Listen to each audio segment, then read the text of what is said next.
जय माता दी। प्रिय मित्रों, कैसे हैं आप लोग? उम्मीद करता हूं कि आप लोग सभी लोग स्वस्थ और प्रसन्न होंगे।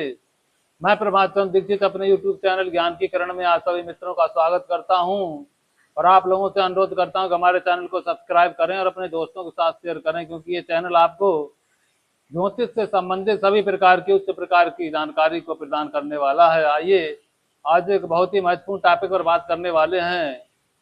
ये देखिए, हमने यहाँ पर मेष लगन की कुंडली बना के रखी है। नंबर 1 लिखा है इसलिए मेष लगन, 2 नंबर लिखा होता तो वृषभ लगन और 3 नंबर लिखा होता तो मिथुन लगन। इस प्रकार से आपको अपने लगन के बारे में समझना है।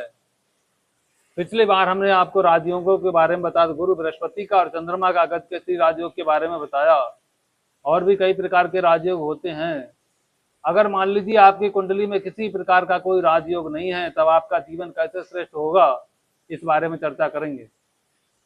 मान लीजिए आपकी कुंडली में कोई भी राजयोग नहीं है, लेकिन अगर सूर्य जो है आपका अगर 11वें स्थान में यहाँ पे बैठा है, कोई भी लगन हो, सूर्य और 11वें स्थान में बैठा है, तो ये ऐसा सूर्य आपको राजयोग के समान ही फल प्रदान करेगा। ऐसे में आप सूर्य को मजबूत करें, सूर्य के मंत्रों का जाप करें, इसका हवन करवाएं, तो सूर्य आपको राजयोग के बराबर फल देगा। दूसरे नंबर पे आता है आपका चंद्रमा। अगर मान लीजिए कोई भी लगन हो, चंद्रमा लगन में बैठा हो या सप्तम में बैठा हो, ऐसा चंद्रमा को अगर आपने मजबूत कर लिया या वह मजबूत होकर बैठा है, तो ऐसे व्यक्ति को राजयोग का फल ही प्राप्त होगा। नंबर तीन पे आता मंगल। अगर मान लीजिए आपका मंगल कोई भी लगन हो 10वें स्थान में बैठा है, तो ऐसा मंगल वाला व्यक्ति भी राजयोग के समान उसको फल प्राप्त होता है। अगर मंगल कमजोर हुआ तो आप उसे मंत्र जाप करके, उसके मंत्रों का जाप करके मंगल को मजबूत कर सकते हैं। तब मंगल आपको राजयोग के समान फल प्रदान करेगा और आपका जीवन बहुत ही श्रेष्ठ होगा। नंबर 4 पर बुध की बात आती है। अगर मान लीजिए आपका बुध कोई भी लगन हो 11वें स्थान में बैठा है, तो ऐसा बुध भी राजयोग के समान फल देगा। सारी जिंदगी धन की कमी नहीं होने देगा और आपका जीवन श्रेष्ठ होगा। अगर मान लीजिए बुध का अंशों में कमजोर होगा, तो आप उसको मजबूत कर सकते हैं। नग पहनकर या उसका मंत्र जाप करके बुद्ध को मजबूत करके सारी जिंदगी आप अपना जीवन आराम से व्यतीत कर सकते हैं। अब नंबर 5 पर आता है गुरु महाराज बृहस्पति। अगर मान लीजिए गुरु महाराज बृहस्पति पंचम स्थान में हो या नवम स्थान में हो, इन दो स्थानों में से कहीं भी गुरु बृहस्पति अगर बैठे हैं, तो ऐसे बृहस्पति भी राजयोग के समान फल प्रदान करते हैं। इन गुरु महाराज बृहस्पति को अकेले आप मजबूत करके अपना जीवन बहुत ही श्रेष्ठ तरीके से व्यतीत कर सकते हैं और आपको राजयोग के समान फल प्राप्त होगा। अब बात करते हैं शुक्र की। अगर मान लीजिए आपका शुक्र चतुर्थ स्थान में है या सप्तम स्थान में है या द्वादश स्थान में, यानी 3 स्थानों में अगर शुक्र बैठा है, तो ये शुक्र आपको राजयोग के समान फल प्रदान करेगा।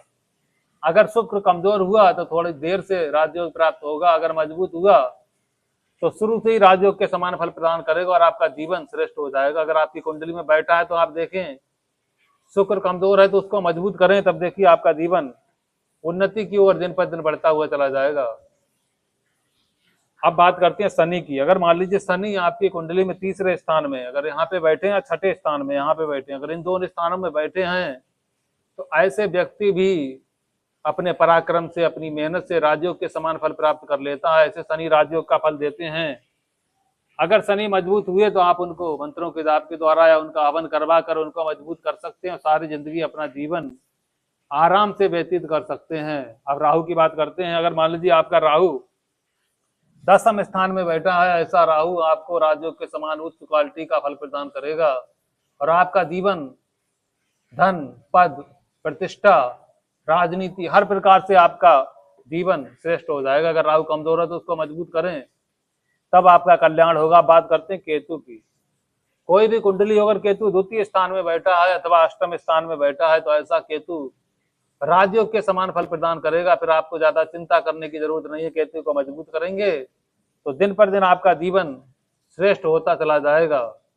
इस प्रकार से मात्र एक ग्रह को मजबूत करके भी आप अपनी कुंडली को श्रेष्ठ बना सकते हैं। तो इस प्रकार से हमने आपको इस वीडियो में सूर्य से लेकर केतु तक जो ग्रह कहां पर बैठकर राजयोग के समान फल प्रदान करता है, इस प्रकार से हमने आपको बताने का प्रयास किया है। अगले वीडियो में बहुत ही जल्दी आपसे मिलते हैं। जय माता दी।